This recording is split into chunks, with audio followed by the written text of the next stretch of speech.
आयुष्याच्या या पाडावात म्हणजे वयाची 55 वर्ष गाठलेले विशाल आज पुन्हा दुसऱ्यांदा एकाच मुलीसोबत लग्नबंधनाच्या गाठीत अडकणार होते. याचा अर्थ असा नाही की त्यांचे दोघांचेही आधी लग्न झालेले होते. लग्न झाले होतेही म्हणता येईल आणि लग्न झाले नाही असेही म्हणता येईल. विशाल चांगले सुशिक्षित गव्हर्नमेंट सर्वंट होते. घरची परिस्थिती पण सदन. भाऊ बहिणी सर्व उच्च शिक्षित आणि सगळे गव्हर्नमेंट सर्वंट होते. एकूण सर्व ऑल इज वेल. विशाल सर्वच बाबतीत सरस आणि देखणे तसेच एक समजदार व्यक्ती होते. पण ते दिव्यांग, एका पायाने अधू होते. साधारण आजपासून 27 वर्षापूर्वी त्यांच्या घरी लग्नाचा विषय सुरू होता. पण त्यांना त्यांच्याच सारखी एका पायाने अधू असलेलीच दिव्यांग मुलगी हवी होती. समाजात त्यांच्या आईवडिलांचे खूप नाव होते.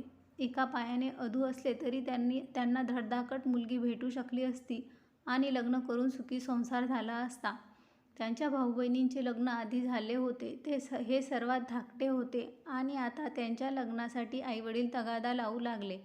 पण विशालची ही अटच होती की त्यांना त्यांच्यासारखीच एका पायाने अधू असणाऱ्या दिव्यांग मुलीशीच लग्न करायचे होते. आणि मग जिकडे तिकडे सांगावे जाऊ लागले. असंच एक दिवस आजारी पडल्यामुळे ते दवाखान्यात गेले. दवाखान्यात खूप गर्दी असल्यामुळे त्यांची आई आणि ते नंबर येण्याची वाट बघत होते. त्याचवेळी सुचेता आजारी असल्यामुळे तीसुद्धा आपल्या आईवडिलांसमवेत दवाखान्यात आलेली होती.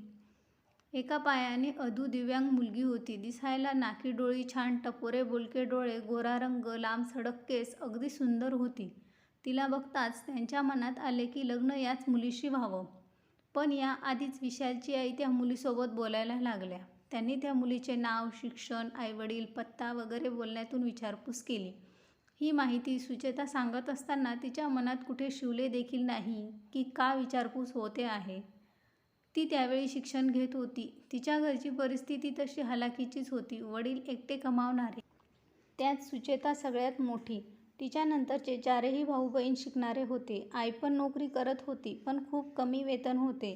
त्याच दरम्यान विशालच्या घरच्यांकडून सुचेताच्या घरच्याविषयी माहिती काढून ओळखीच्या माणसांकडून स्थळाचा सांगावा आला.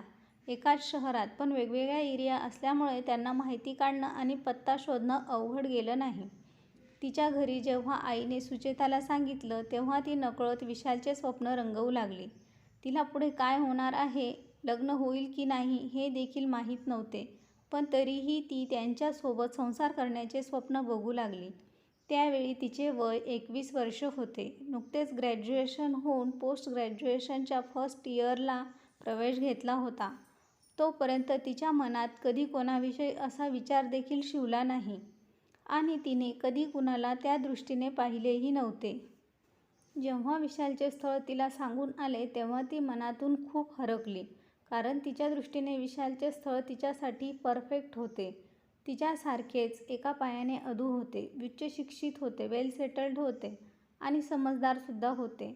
त्यांना माहिती होते की मुलीकडील परिस्थिती चांगली नाही, म्हणून त्यांनी मनोमन रजिस्टर पद्धतीने लग्न करायचे हे देखील ठरवले होते. आणि याच इराद्याने त्यांनी सांगावा धाडला. कारण विशालला पण सुचेता आवडली होती आणि ते मनातल्या मनात तिच्यावर प्रेम करू लागले होते. तेही सुचेतासोबत संसाराचे स्वप्न बघत होते. रॅदर असंही म्हणता येईल की त्यांनी सुचेताला मनात वरले होते. सुचेताने पण विशालला मनात वरले होते. पण विशालचे स्थळ सुचेताच्या घरी आल्यावर तिच्या वडिलांना काही आवडले नाही. म्हणजे त्यांनी सरळ सांगितले की माझी परिस्थिती आता मुलीचे लग्न करण्याची नाही. मुलगी अजून शिक्षणच घेत आहे. मुलगी एका पायाने अधू आहे आणि ती कमावती होईल तेव्हा तिचे लग्न करू. जोपर्यंत ती स्वतःच्या पायावर उभी राहत नाही तोवर तिचे लग्न करायचे नाही. इकडे सुचेता विशालच्या स्वप्नात मग्न होती. तिला खूप उशिरा कळले. पण तोपर्यंत तिने विशाललाच फक्त आपल्या भविष्याचा जोडीदार म्हणून स्वीकार केला होता आणि मनोमन तिचा जीवसुद्धा जडला होता. सुचेताच्या स्वप्नांचा पार चुराडा झाला होता. तिला तिच्या आईवडिलांवर पूर्ण विश्वास होता की तिच्या मनातलं आईवडील ओळखून तिचे लग्न लावून देतील. पण सगळं विस्कटलं होतं. तिच्या मनातलं स्वप्न मात्र तिने मनात जपलं होतं आणि तिने इतर दुसऱ्या कुणासोबतही लग्न न करण्याचं ठरवलं. तीच परिस्थिती विशालची होती. त्यांनीसुद्धा लग्न न करण्याचं ठरवले. फक्त एक वेळची ती अजाणती भेट, त्या एका भेटीनंतर पुन्हा ना कधी बघणं झालं, ना कधी भेटणं आणि ना कधी बोलणं झालं. पण मनात मात्र एकमेकांना दोघांनीही वरले होते. असंच करत 27 वर्षाचा काळ लोटला. या कालावधीत तिला पण नोकरी लागली. आयुष्य फक्त जगत होते दोघेही. या काळात एकमेकांना भेटण्याचा किंवा बोलण्याचा कधी प्रयत्न केला नाही. दोघेही एकमेकांप्रती न बोलता न बघता एकनिष्ठ राहिले होते. विशालची आई देवाघरी गेली होती. ते एकटेच आयुष्य कंठत होते. इकडे सुचेता तिच्या आई, भाऊ, वहिनी सोबत राहत होती. तिचे वडील पण देवाघरी गेले. असंच एकदा नकळत त्यांची ऑफिसच्या सेमिनारमध्ये भेट झाली आणि मनातली कोवळी पालवी बोलल्यानंतर अंकुर घेऊ लागली. 2-3 भेट झाल्यानंतर परत विशालने सुचेताला लग्नाविषयी विचारलं आणि तिचा होकार मिळताच त्यांनी रजिस्टर लग्न करण्याचा निर्णय घेतला. सर्वांच्या संमतीने आणि आनंदात त्यांच्या समाजातील रीतिरिवाजानुसार लग्न झाले.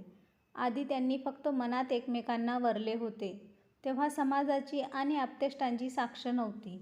पण आता सर्वांसमक्ष त्यांचा विवाह सोहळा पार पडला आणि त्यांच्या दृष्टिकोनातून समाज मान्यतेनुसार हा विवाह त्यांचा पुनर्विवाहच होता. खऱ्या मिलनाची हीच खूण असते की वेगळेपणाची कसलीही खूण तिथे राहत नाही. कितीही प्रखर निष्ठा आणि विश्वास, ज्यांनी फक्त एका पुसटशा भेटीनंतर आपलं हृदय एकमेकांना अर्पण केलं, मग ना कधी भेट ना कधी संवाद, तरीही अख्खं आयुष्य वाहिलं. जिथे मिलनाची कुठलीही अपेक्षा नव्हती तरी युगानुयुगे वाट बघण्याची तयारी होती. नातं क्षणभराचं असो वा जन्मभराचं, त्यात निष्ठा आणि एकमेकांचा विश्वास खूप आवश्यक असतो. तर मित्रमैत्रिणींनो, कशी वाटली कथा? कथा आवडली असेल कमेंटमध्ये नक्की कळवा. कथा आवडल्यास लाईक करा आणि अशाच नवनवीन कथांसाठी आमच्या चॅनलला सबस्क्राईब करायला विसरू नका. कथा पूर्ण वाचल्याबद्दल तुमचे धन्यवाद.